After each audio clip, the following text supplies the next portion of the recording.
ભારત માતા કી ભાઈ બધા યુવાનો બેઠા છે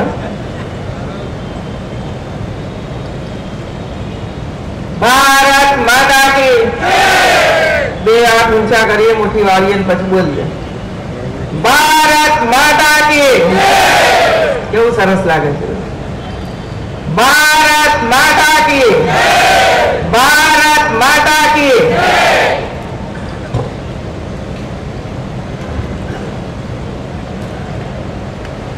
વડોદરા નગરમાં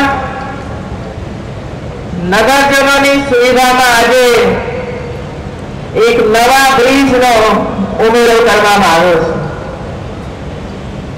અને આ બ્રિજના ઉદ્ઘાટન પ્રસંગે આપણી વચ્ચે ઉપસ્થિત રાજ્યના નાણામંત્રી ભાઈ શ્રી સૌરભભાઈ પટેલ, सांसद बहन श्री रंजनबेन भट्ट, मेयर भाई श्री भरतभाई शाह, धारासभ्यश्रीओ श्री जीतुभाई सुखरिया, श्री योगेशभाई पटेल और मनीषाबेन वकील, प्रदेश महामंत्री श्री शब्दशरणभाई ब्रह्मभट्ट, प्रदेश उपाध्यक्ष बहन श्री इलाबा जाडेजा, शहर अध्यक्ष श्री भरतभाई डागर, डेप्यूटी मेयर श्रीमती सुनीताबेन शुक्ल, प्रदेश महिला मोर्चा अध्यक्ष Jyotiben Pandya, standing committee chairman Shri Jitendrabhai Patel, शिक्षण समिति चेरमेन श्री केयुभाई, अन्य नागरिक पुरवठा चेरमेन श्री भूपेन्द्रभाई लाखावाला, पूर्व सांसद Shri Balubhai Shukla, collector Shri, municipal commissioner Shri, अन्य मंचस्थ सौ महानुभावों, उपस्थित सौ समाजना आगेवानो, नागरिक भाईओ बहनों और वाला विद्यार्थी भाई बहनों,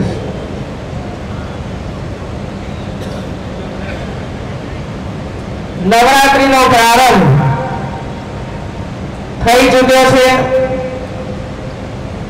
અને એવા અવસરે વડોદરામાં નવરાત્રી ના ગરબા જોવા માટેનો એક અમૂલ્ય લાભો હોય છે। આજે મેં એક ફોટો જોયો પેપરમાં એરિયલ ઉપરથી યુનાઇટેડ ડેઝ શું ભવ્ય ફોટો હતો। ફોટો આટલો જો ભવ્ય હોય તો ગરબો તો એના કરતા વધારે ભવ્ય હશે એવું છે। અને એટલે દેશ વિદેશમાંથી આવતા આપણા પ્રવાસી ભાઈ બહેનો ચાહે ગુજરાતી હોય કે નોન ગુજરાતી હોય એ બધાને અમદાવાદ કરતા બરોડાના ગરબા જોવા એમને વધારે આનંદ આપતો હોય છે મિત્રો। એટલે મને પણ લાગ્યું કે એકાદ દિવસ વડોદરાની મુલાકાત લઈ અને સૌ ભાઈ બહેનો જે ગરબા ગાઈ રહ્યા છે ખેલૈયાઓને મળીએ ગરબા જોઈએ તો આનંદ અને ઉત્સવ દરેક વ્યક્તિના જીવનની અંદર પ્રાપ્ત થતો હોય છે। રાજ્ય સરકાર અને રાજ્યના તમામ શહેરો એક બે શહેરો નહીં પરંતુ 8 મહાનગરો અને 159 ત્રણ નવી નગરપાલિકાઓ કરીને 161 નગરપાલિકાઓ આપણા રાજ્યની અંદર છે। હવે જ્યારે 42% શહેરીકરણ થઈ રહ્યું છે અને આસપાસના ગામડાઓની અંદરથી અને દેશભરમાંથી પણ નાના મોટા રોજગાર માટે અભ્યાસ માટે અનેક નાગરિક પરિવારો ગુજરાતની અંદર આવીને વસતા હોય છે, અભ્યાસ કરતા હોય છે, ક્યાંક નોકરી ધંધો કરતા હોય છે તો ક્યાંક નવો વ્યવસાય પણ શરૂ કરતા હોય છે। અને એટલા માટે પૂરા દેશની અંદર જે શહેરીકરણ થઈ રહ્યું છે એના કરતા સવિશેષ શહેરીકરણ એકલા ગુજરાતની અંદર થઈ રહ્યું છે। અને એટલે જ્યારે વસ્તીનો વધારો થતો હોય ત્યારે આપણે એવા પ્રકારનું આયોજન કરવું જોઈએ કે આવતા 20 વર્ષની અંદર આપણે ફરી એના તરફ જોવું ન પડે. અને એટલે આપ સૌને ખબર છે મિત્રો, 2005 મને બરાબર યાદ છે કે જ્યારે આજના વડાપ્રધાન નરેન્દ્રભાઈ મોદી જ્યારે ગુજરાત સંભાળતા હતા ત્યારે 2005ની સાલને શહેરી વિકાસ વર્ષ તરીકે ઉજવવાનો નિર્ણય કર્યો છે. અને નિર્ણય કરવા પાછળનો હેતુ એ હતો કે શહેરોનો વિકાસ થવો જોઈએ, રસ્તાઓ પહોળા થવા જોઈએ, નવી ડ્રેનેજ લાઈનો નાખવી જોઈએ યા જૂની ડ્રેનેજ લાઈનો બદલવી જોઈએ, બાગ બગીચાઓનું વિપુલ પ્રમાણ શહેરોની અંદર હોવું જોઈએ. જે શહેરો પોતાની શાળાઓ પ્રાથમિક શાળાઓ વગેરે ચલાવે છે એની અંદર શિક્ષણનું સ્તર સુધારવું જોઈએ, ક્વોલિટી આપવી જોઈએ, નવા નવા વિકાસના કામો થવા જોઈએ. આ પ્રકારનો વિચાર કર્યો હતો. પરંતુ આપણને ખબર છે કે આ બધા જ કામો શહેરો પોતાની આવક ઉપર કરતા હતા અને શહેરોની એવી કોઈ મોટી આવક નથી હોતી કે જેને કારણે એ ધાર્યું કામ કરી શકે. અને એટલે 2005 થી રાજ્ય સરકારે યોજનાઓ નવી બનાવી અને નક્કી કર્યું કે દરેક મહાનગર અને નગરપાલિકાઓને એમની વસ્તીના આધારે, એમના ક્ષેત્રફળના આધારે વિશેષ ગ્રાન્ટ રાજ્ય સરકાર આપે. અને ત્યારથી લઈને આપણે જ્યારે સ્વર્ણિમ ગુજરાત નો મહોત્સવ જ્યારે કર્યો ત્યારે પણ વિશેષ ગ્રાન્ટો આપવાની પણ શરૂઆત કરી. અને આ જ ગ્રાન્ટોનો ઉપયોગ કરીને શહેરોમાં નવા નવા આયામો શરૂ થયા. ત્યાં ઓવરબ્રિજો બનાવ્યા, ક્યાંક અંડરબ્રિજ બની રહ્યા છે, તો ક્યાંક મોટા મોટા ગાર્ડન સુંદર બજારો થઈ રહ્યા છે. આવા અનેક કામો શહેરી ક્ષેત્રની અંદર થવાની શરૂઆત થઈ. અમદાવાદ જેવા શહેરની અંદર સાબરમતી નદી વચ્ચેથી પસાર થાય છે મિત્રો. અહીં પણ એક છે વિશ્વામિત્રી નદી વડોદરામાંથી પસાર થાય છે. અને આ નદીઓ એ ભારતીય જનતા પાર્ટીની સરકાર આવી ત્યારે જ પ્રગટ થઈ એવું તો નથી ને. પહેલાથી વર્ષોથી આ નદીઓ શહેરોની વચ્ચેથી પસાર થાય છે. પરંતુ એનું પણ ડેવલપમેન્ટ થઈ શકે છે, એનું પણ બ્યુટિફિકેશન થઈ શકે છે, જેથી નાગરિકો રાત્રે વહેલી સવારે આવીને નદીના કિનારે બેસીને સ્વચ્છ હવા લઈ શકે, શાંતિનો અનુભવ કરી શકે અને પ્રદૂષણ મુક્ત શહેરો બની શકે. અને એટલે આજથી 5-7 વર્ષ પહેલા નિર્ણય કર્યો અમદાવાદ શહેરને રિવરફ્રન્ટ બનાવવાનો. અને આ રિવરફ્રન્ટ નું કામકાજ તો આરંભ થયો. એની સાથે સાથે એની આજુબાજુ વસતા જે પરિવારો હતા એમને રોડ ઉપર આપણે છોડી નથી દીધા. એવા 5000 જેટલા પાકા મકાનો બનાવ્યા કે જે નદીના તટ ઉપર રહેતા જે પરિવારો હતા એમને ત્યાં શિફ્ટ કરવામાં આવ્યા. અને આજે એ પણ સકુશળ પરિવારો સાથે શુદ્ધ સારી જગાઓમાં રહી એના બાળકોનો અભ્યાસ કરાવી શકે છે અને ગંદકીમાંથી તેઓ મુક્ત થઈ શક્યા છે. અને આજે એક અદ્યતન રિવરફ્રન્ટ બધું છે, કામકાજ બધું ચાલુ છે મિત્રો. એ જ રીતે વડોદરા નગરમાંથી પસાર થતી વિશ્વામિત્રી નદીનું પણ આ પ્રકારનું ડેવલપમેન્ટ થાય એ પણ રાજ્ય સરકારની યોજનામાં છે મિત્રો. એના માટેની ગ્રાન્ટ હોય, એના માટેનો પ્લાન હોય, આ બધું જ કામકાજ રાજ્ય સરકારની ગ્રાન્ટમાંથી આવતા દિવસોની અંદર આપણે શરૂ કરીશું મિત્રો. એટલે વડોદરા નહીં, એટલું અમદાવાદ નહીં, પરંતુ જે જે શહેરોની વચ્ચે નદીઓ જાય છે 1 કિલોમીટરનો રસ્તો તો 1 કિલોમીટરનો, પરંતુ બધું જ કરવાની આવશ્યકતાઓ હોય છે. અને એટલે રાજ્ય સરકાર શહેરોના વિકાસ માટે ખૂબ ઝડપથી કાર્યરત છે. અને હમણાં આપ સૌએ જોયું મિત્રો, નરેન્દ્રભાઈ દિલ્હીમાં સંભાળી રહ્યા છે વડાપ્રધાન તરીકેનું કામકાજ, ત્યારે એમણે પૂરા દેશભરની અંદરથી 100 સ્માર્ટ સિટી બનાવવાનો નિર્ણય કર્યો. એમાં 6 સ્માર્ટ સિટી માત્ર ને માત્ર ગુજરાતની અંદર આપ્યા છે મિત્રો. એક ગાંધીનગર, સુરત, વડોદરા, રાજકોટ આ બધા શહેરોને મહાનગરોને આની અંદર સમાવેશ કરવામાં આવ્યો છે. એનો પ્લાન તૈયાર થયા છે મિત્રો. એ પ્લાનને પણ મંજૂરી મળી છે. ધીરે ધીરે કરીને એ કામની શરૂઆત થશે. સમગ્ર રાજ્યની રાજધાની ગાંધીનગર, આ ગાંધીનગરને માર્ચ પહેલા 2016 માર્ચ પહેલા સંપૂર્ણપણે વાઈફાઈ સિટી બનાવવાનો રાજ્ય સરકારે નિર્ણય કર્યો અને આજે હું એને મંજૂરી આપીને આવી છું મિત્રો.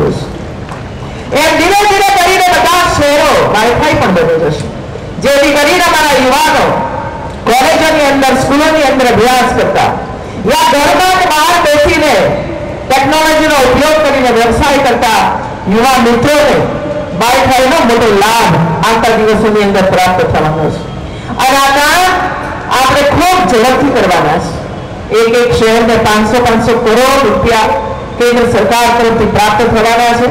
રાજ્ય સરકાર પણ એની અંદર પોતાનો સહયોગ કરશે અને સ્માર્ટ સિટી બનશે મિત્રો.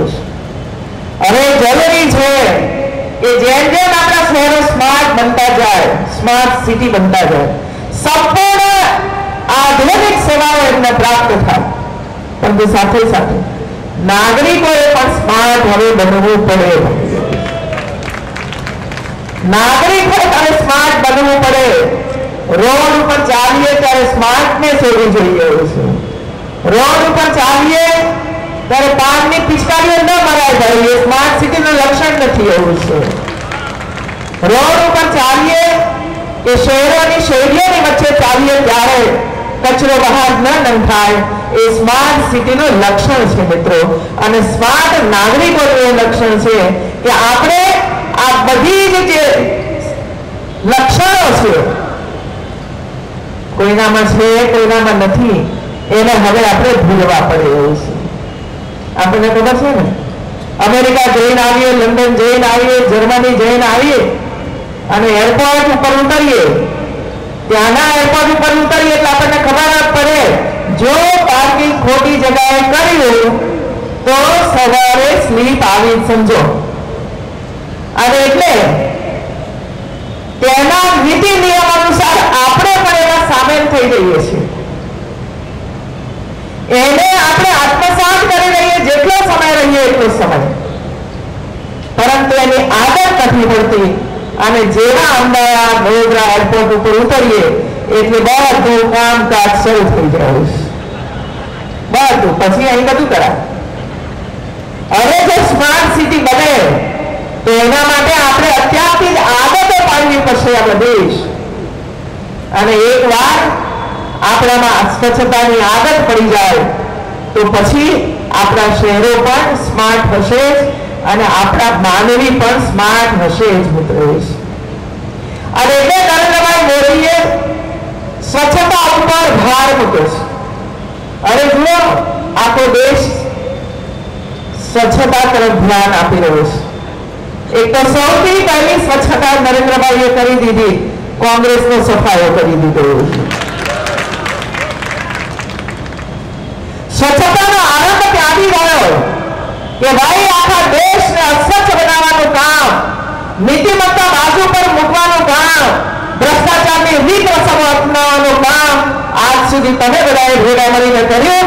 અને 125 કરોડની જનતા સુધી કોઈ તમે એનો વિકાસ ન પહોંચાડે મિત્રો. અને એટલા માટે સૌથી પહેલો સફાઈ કરવાનું કામ સૌથી પહેલા નરેન્દ્રભાઈએ કર્યું અને હવે પૂરા દેશને સફાઈની અંદર જોડી દીધા છે મિત્રો. અને પ્રધાનમંત્રીશ્રીએ આપણને દેશના તમામ નાગરિકોને, તમામ શહેરોને, મેયર હોય કે મંત્રી હોય કે પછી સીએમ હોય, એ બધાને આદેશ કર્યો કે તમારા રાજ્યની અંદર સ્વચ્છતા માટેનો પ્રયાસ કરો. અને આપણે સ્વચ્છતા માટેનો પ્રયાસ શરૂ કર્યો મિત્રો. વડોદરા શહેરને હું અભિનંદન આપીશ કે વડોદરા મહાનગરે 100% ટોયલેટ બનાવવાનું કામ પૂર્ણ કરી દીધું છે. સુરત મહાનગરે 100% ટોયલેટ બનાવવાનું કામકાજ પૂર્ણ કર્યું છે. એકાદ બે શહેરો બાકી છે જેમાં 200-500 ટોયલેટ બનાવવાના બાકી હશે. બાકી આખાએ 161 નગરપાલિકાઓ અને 8 મહાનગરોમાં થઈને લગભગ 95% ટોયલેટ બનાવવાનું કામ આપણે પૂર્ણ કરી દીધું છે મિત્રો. અને એમાં આપ સૌનો સહકાર પ્રાપ્ત થયો છે. દરેકને લાગ્યું છે કે સ્વચ્છતા હોવી જોઈએ. ખુલ્લામાં શૌચક્રિયા ન જ કરાય મિત્રો. આવો એક ભાવ ઝુંપડપટ્ટીથી લઈને સૌના મનની અંદર પેદા થયો છે. એ જ રીતે ગ્રામ્ય કક્ષાએ પણ ગામડાઓની અંદર પણ આપણે ત્યાં 13,000 ગામડાઓ છે. છેલ્લા 1 વર્ષની અંદર 13,000 ગામડાઓમાંથી 3,088 ગામડાઓની અંદર 100% ટોયલેટ બનાવવાનું કામ રાજ્ય સરકારે પૂરું કરી દીધું છે મિત્રો. 100% કામ પૂરું કર્યું છે. બાકીનું પ્રગતિમાં છે. અને આવતા 2 વર્ષની અંદર ગુજરાતનું એક પણ ગામડું, એક પણ ઘર એવું નહીં હોય કે જેના ઘરે ટોયલેટ ન હોય મિત્રો. સ્વાઇન ફ્લુ હોય, ડેન્ગ્યુ હોય, મેલેરિયા હોય, આ બધા રોગોનું મૂળ અસ્વચ્છતા છે મિત્રો. અને એટલા માટે આપણા બાળકો જે રોગના ભોગી બની રહ્યા છે, આપણી માતાઓને જ્યારે આ રોગથી ગ્રસ્ત બની છે ત્યારે આપણે પોતે જ અને સરકાર ચૂંટાયેલા સૌ સદસ્યો સફાઈ તરફ જેટલું ધ્યાન કેન્દ્રિત કરશે એટલો આપણને જ ફાયદો છે. એટલે જ આપણા પૈસાની બચત થવાની છે.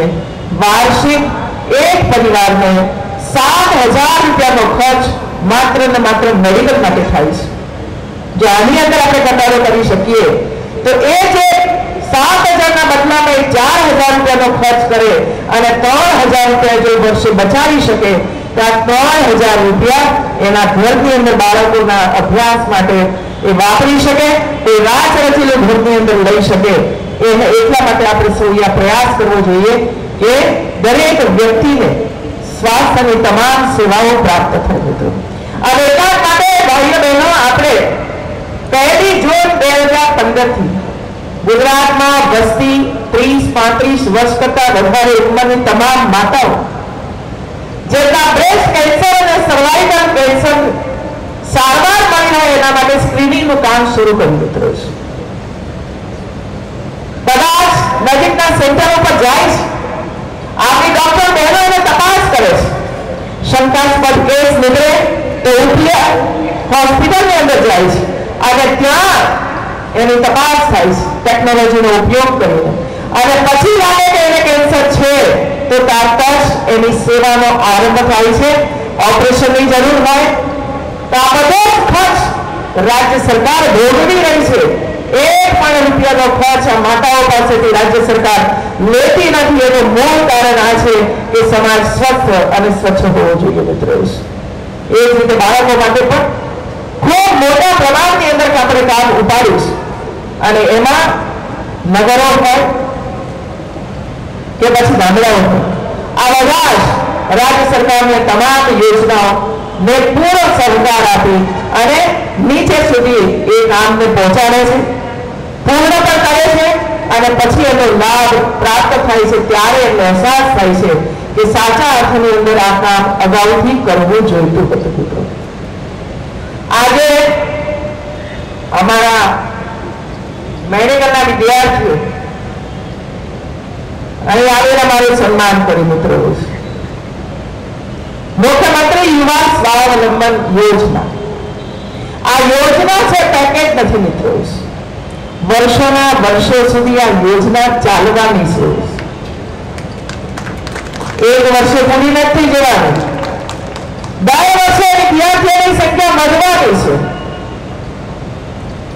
10 વર્ષે રાજ્ય સરકાર ઉપર વધારાનો ખર્ચ આવશે, પરંતુ રાજ્યના યુવાન વિદ્યાર્થીઓ માટે, ગરીબ મધ્યમ વર્ગના બાળકો શાંતિ અભ્યાસ કરી શકે એના માટે રાજ્ય સરકારે યુવા સ્વાવલંબન યોજના અમલમાં મૂકી મિત્રો. ફરિયાદ આપણને થતી રહેતી હતી. એક સમયે તો આપણે બધા યાદ કરી લઈએ મિત્રો. એન્જિનિયરિંગની અંદર પણ વિદ્યાર્થીઓને ગુજરાત છોડીને બેંગ્લોર, મદ્રાસ, મુંબઈ જેવા શહેરોની અંદર જવું પડતું હતું અને લાખો રૂપિયાનો ખર્ચ ડોનેશન, ફી અને રહેવાનો આ બધો જ ખર્ચ ભૂતકાળની અંદર ગુજરાતના પરિવારો કરતા હતા. આ હું યાદ કરાવું છું મિત્રો. ધીરે ધીરે કરીને નરેન્દ્રભાઈએ નવી નવી કોલેજોની શરૂઆત કરાવી અને આજે આપણી સ્થિતિએ પહોંચ્યા છીએ. રાજ્યની અંદર એડમિશન એન્જિનિયરિંગ કોલેજો, ડિપ્લોમા, આઈટીઆઈ બધામાં પ્રવેશ પામ્યા પછી 42,000 જેટલી સીટો ખાલી રહે છે અને એટલા માટે કોઈને અન્યાય નથી થતો પ્રવેશ માટે. જ્યાં 42,000 સીટો ખાલી રહેતી હોય અને કોઈ એમ કે અમને એડમિશન નથી મળતું, એ કેટલું યોગ્ય છે મિત્રો?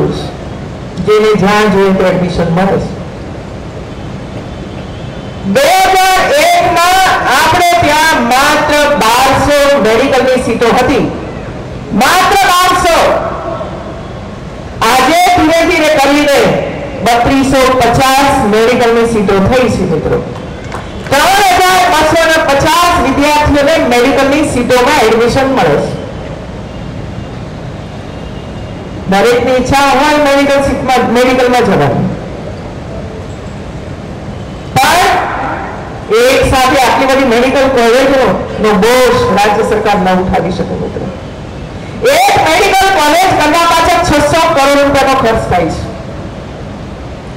અને એટલે દર વર્ષે 2 નવી મેડિકલ કોલેજો આપણે કરતા જઈએ છીએ અને આવતા દિવસોની અંદર દરેક જિલ્લાની અંદર એક મેડિકલ કોલેજ થશે મિત્રો.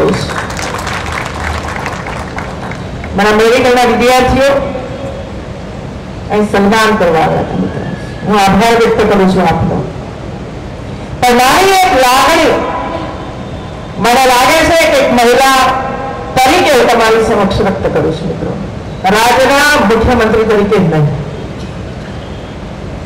જ્યારે હોસ્પિટલોની અંદર ડોક્ટરો ન મળતા હોય, ગ્રામ્ય વિસ્તારોની અંદર ડોક્ટરોનો અભાવ છે મિત્રો. અમારી સુવાવડી બહેન એમ કહે છે કે ગાયનેક ડોક્ટર અમને કેમ ન મળે એવું છે. ગામડામાં રહે એ ગુનો છે.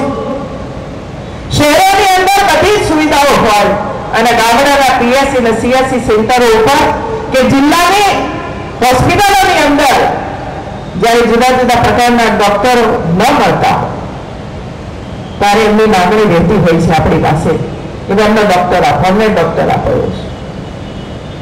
અને એટલે આ નવી પેઢી જે નવા વિદ્યાર્થીઓ એમબીબીએસ થઈને બહાર નીકળશે, એમબીબીએસ થઈને બહાર નીકળશે, ત્યારે હું એટલી જ લાગણી આપણી પાસે વ્યક્ત કરું છું કે આપ વિદેશ જશો, આપ કદાચ પોતાની હોસ્પિટલ પણ ખોલશો અથવા કોઈની હોસ્પિટલની અંદર જોઈન થશો, એ બધું તમને કરવાની છૂટ છે મિત્રો. પણ એટલું તો નક્કી કરજો કે 2 વર્ષ પછી જ વિદેશ જઈશું, 2 વર્ષ સુધી ગ્રામ્ય વિસ્તારની અંદર જઈને આ લોકોની સેવા કરવા માટે અમે મક્કમ મન બનાવીશું મિત્રો. એક મેડિકલનો વિદ્યાર્થી તૈયાર કરવામાં 5 કરોડ કરતા વધારેનો ખર્ચ થાય છે મિત્રો. આપણે બધો જ ખર્ચ કરવા માટે તૈયાર છે. નવી ટેકનોલોજી દરેક હોસ્પિટલોની અંદર આવે એ માટે રાજ્ય સરકાર તમામ ખર્ચ કરી રહી છે મિત્રો.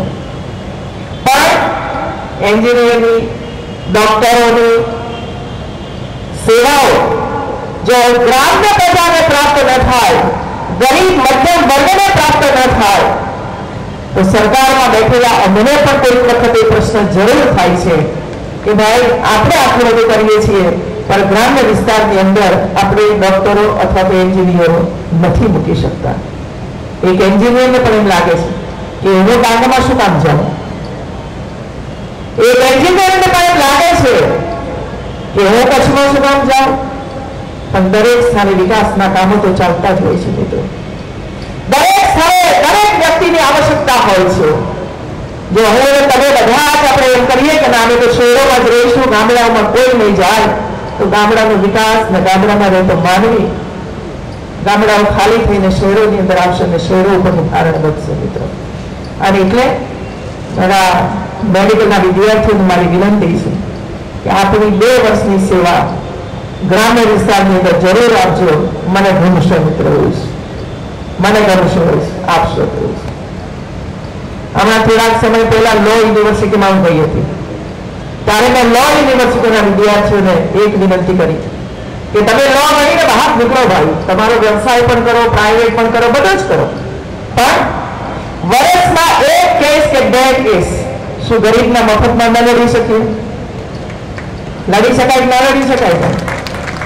માત્ર 2 કે 1 કેસ, અને એવા એક સાથે 400 વિદ્યાર્થીઓ બહાર પડતા હોય અને 400 વિદ્યાર્થીઓ જો એડવોકેટ વકીલાત કરતા હોય તો 400 પરિવારને, 400 ગરીબ વ્યક્તિને કોઈ ને કોઈ કેસમાં જો આપણે સહાય કરીએ તો 400 લોકોના પૈસા તો કમસે કમ બચી જાય, તો ગરીબાઈમાંથી બહાર તો નીકળી જાય, ના નીકળી જાય. જો આ પ્રકારે શિક્ષણમાં ક્વોલિટી આવશે તો હું આને ક્વોલિટી કહું છું. આપણામાં ચેન્જ આવવો જોઈએ આ બધા જ પ્રકારના મિત્રો. અને એટલે આજે મારા વિદ્યાર્થીઓને પણ હું ખુશી વ્યક્ત કરું છું.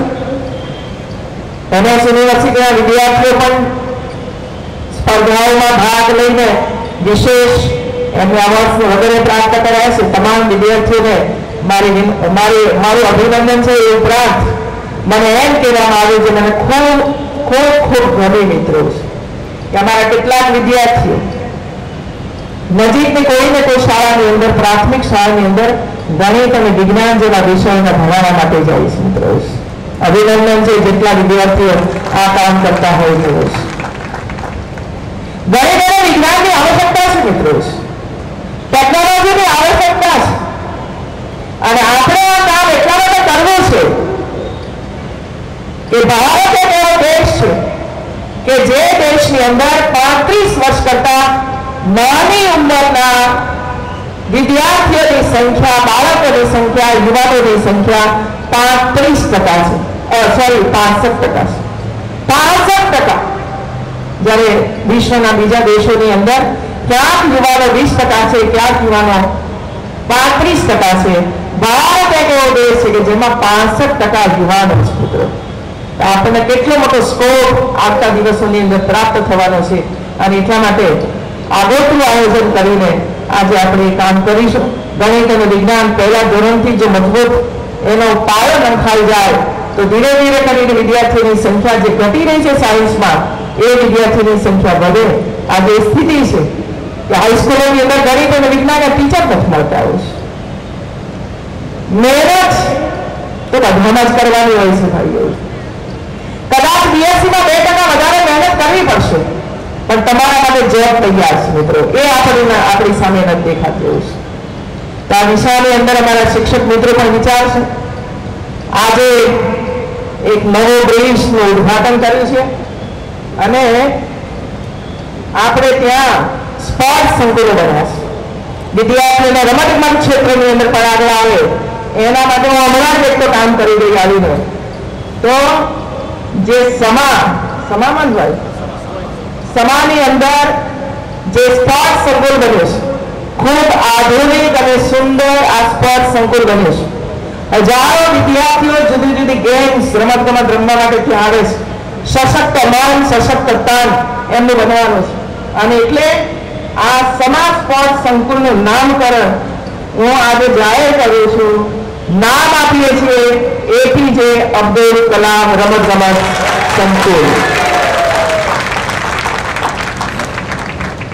એમાં આવતા વિદ્યાર્થીઓ એમના જીવન જર્મનને જાણશે અને એક સામાન્ય ઘરની અંદરથી વ્યક્તિ કેવી રીતે આગળ વધી શકે છે અને દેશના રાષ્ટ્રપતિ સુધી કેવી રીતે પહોંચે છે અને એક પ્રખર વૈજ્ઞાનિક કેવી રીતે બની શકાય છે એનું ઉત્તમ ઉદાહરણ આનાથી વિશેષ આપણી પાસે બીજું કોઈ ન હોઈ શકે મિત્રો.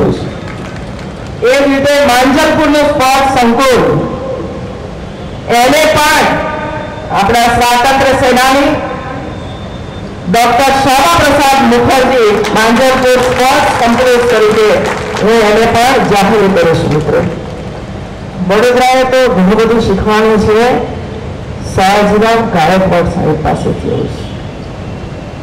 એક ભરવાડ રબારીનો એક દીકરો એક રાજવી બની જાય અને વડોદરાના આખા સામ્રાજ્યને કેવી રીતે ડેવલપ કરે છે. મારું પોતાનું વતન પણ સયાજીરાવ ગાયકવાડ વિસ્તારની અંદર આવતું હતું અને એટલા માટે હું ભણી શકી. મિત્રો, હું ભણી શક્યો. તો કેટલો શિક્ષણનો વ્યાપ એના જમાનાની અંદર એનો વધારે હતો અને કેવી રીતે આપણું શાસન ચલાવ્યું. માઇનોર હિટ્સ નામનું પુસ્તક બહાર પડ્યું છે.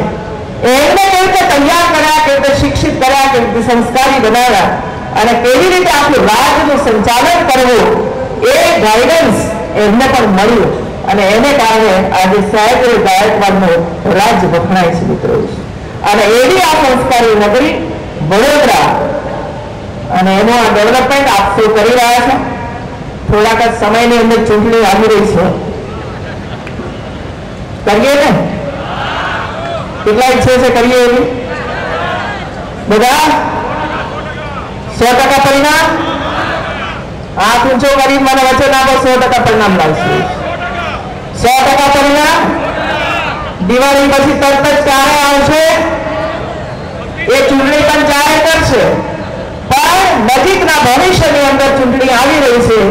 એના માટે તનતોડ મહેનત કરો. મિત્રો, તનતોડ મહેનત કરો અને ફરી એકવાર વડોદરા મહાનગરની અંદર ભારતીય જનતા પાર્ટીનું શાસન આવે અને ફરી એકવાર રાજ્ય સરકારથી કરોડો રૂપિયા પ્રાપ્ત થાય અને જે અધૂરા કામો છે એ અધૂરા કામો પાછા આપણે પૂર્ણ કરીએ એ જ સંકલ્પ સાથે નવરાત્રિની શુભકામનાઓ અને નજીકમાં જ દિવાળી આવી રહી છે તો દિવાળીની શુભેચ્છાઓ પણ પાઠવું છું.